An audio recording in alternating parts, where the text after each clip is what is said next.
নিখিলবঙ্গ শিক্ষক সমিতির উদ্যোগে মাধ্যমিক পরীক্ষার্থীদের নিয়ে শিক্ষা সহায়তা শিবির অনুষ্ঠিত হলো ফালাকাটা হাই স্কুল এবং ফালাকাটার জটেশ্বর গার্লস হাই স্কুলে। জানা যায়, ছাত্রছাত্রীদের বিষয় ভিত্তিক পরীক্ষার প্রস্তুতি করান এবং শিক্ষক শিক্ষিকারা ছাত্রছাত্রীদের বোঝান কিভাবে মাধ্যমিকের প্রশ্নপত্রগুলোর উত্তর লিখলে ভালো নম্বর পাওয়া যাবে।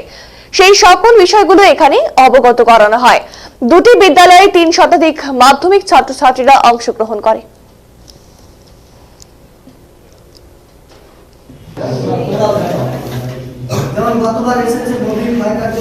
আমরা আজকে আলিপুরদুয়ার জেলা এবিটির পক্ষ থেকে মাধ্যমিক পরীক্ষার্থীদের মাধ্যমিক 2025-এর যারা পরীক্ষা দেবে ছেলেরা এবং মেয়েরা তাদের জন্য এই শিক্ষা সহায়তা শিবির এটা আমরা প্রতি বছরই করে থাকি, সারা জেলাব্যাপী করে থাকি। তো এর আগে আমাদের ওই মজিদখানা হাই স্কুলে গত 3 সপ্তাহ আগে একটা হয়ে গেল।